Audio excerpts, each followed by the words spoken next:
Assalamualaikum warahmatullahi wabarakatuh. Perkenalkan, nama saya Sigit Rizky Prasetyo dari Fakultas Ilmu Komunikasi Universitas Inaba.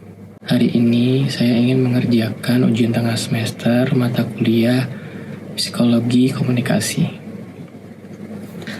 Saya ingin membahas tentang memahami komunikasi interpersonal. Hari ini kita akan menjelajahi dunia komunikasi interpersonal, menjelajahi aspek-aspek kunci dan aplikasi praktisnya dalam kehidupan kita sehari-hari. Sebelumnya saya ingin menjelaskan secara singkat pengertian komunikasi interpersonal. Definisi dari komunikasi interpersonal adalah proses pertukaran pesan antara dua atau lebih orang yang membuat koneksi dan mempengaruhi satu sama lain. Dalam komunikasi interpersonal ini, interaksi terjadi secara dua arah. Dua pihak saling berperan sebagai pengirim dan penerima pesan dengan tujuan untuk membangun hubungan, memahami satu sama lain, menyelesaikan konflik, atau menyampaikan pesan tertentu. Ciri-cirinya yaitu komunikasi interpersonal bersifat langsung, pribadi, dan melibatkan hubungan timbal balik yang dinamis. Contohnya, tatap muka atau interaksi dekat biasanya terjadi secara langsung. Dan personal, hubungan yang terjalin cenderung bersifat pribadi, intim, dan unik. Umpan balik cepat, yaitu respon biasanya terjadi dengan segera, memfasilitasi diskusi dua arah. Misalnya bisa diambil kita merespon pesan dari teman kita. Lalu melibatkan dimensi emosional. Emosi dan perasaan seringkali menjadi bagian penting dari komunikasi interpersonal ini. Komponen komunikasi interpersonal ada 4, yaitu yang pertama pesan, yang kedua pemancar, yang ketiga penerima, dan yang keempat saluran. Yang dimaksud dengan pesan yaitu isi informasi yang ingin disampaikan, baik verbal maupun non-verbal. Sedangkan pemancar yaitu orang yang memulai komunikasi dengan mengirimkan pesan. Lalu ada penerima, orang yang menerima pesan dan menafsirkannya. Dan yang terakhir saluran, media yang digunakan untuk mengirimkan pesan, seperti suara, tulisan, atau bahasa tubuh. Selanjutnya, tujuan komunikasi interpersonal itu buat apa sih? Yang pertama, memberikan informasi, membagikan pengetahuan, ide, dan fakta kepada orang lain. Lalu, mempengaruhi orang lain, membentuk opini, mengubah perilaku, dan memotivasi orang lain. Lalu yang ketiga, membangun hubungan, membina koneksi, membangun kepercayaan kepada stakeholders, dan memperkuat ikatan interpersonal. Lalu jenis-jenis komunikasi interpersonalnya ada komunikasi verbal dan non-verbal, intim, dan kelompok. Yaitu verbal itu dimaksud dengan komunikasi menggunakan kata-kata, baik lisan maupun tertulis. Sedangkan non-verbal komunikasi melalui bahasa tubuh, ekspresi wajah, dan kontak mata. Dan yang intim yaitu komunikasi yang sangat pribadi, yang sifatnya privasi dan melibatkan hubungan yang erat. Contohnya kepada seperti seseorang yang berpacaran atau suami istri.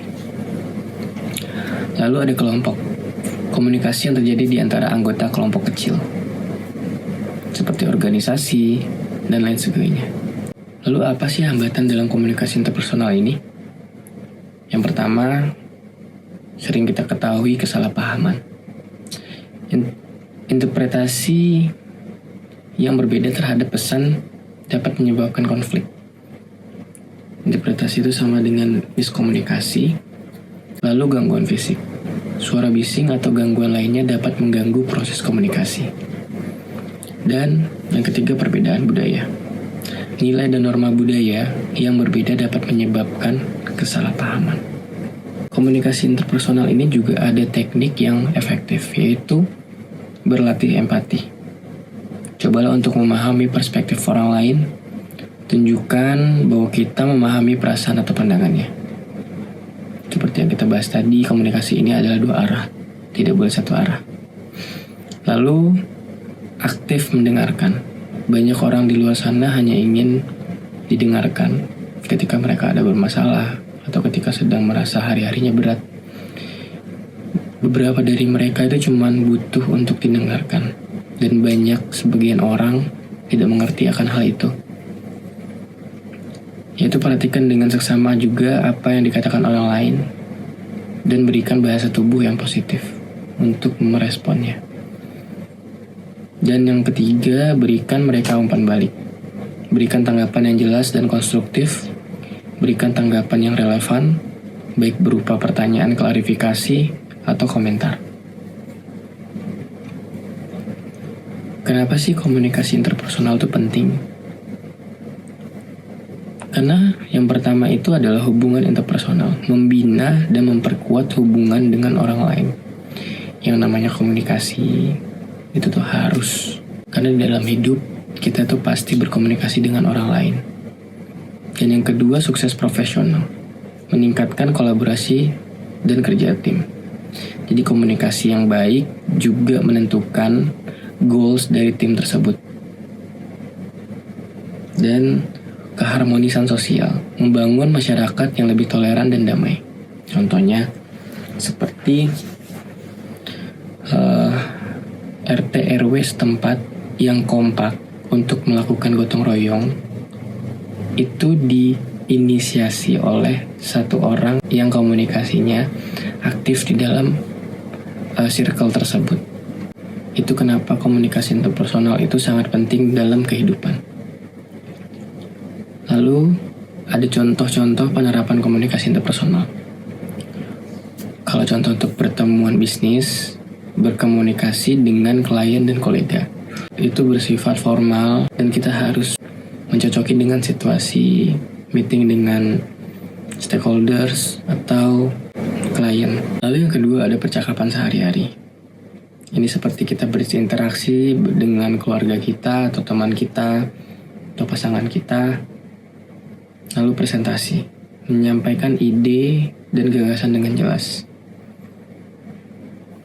Lalu apa kesimpulan dari semua tadi?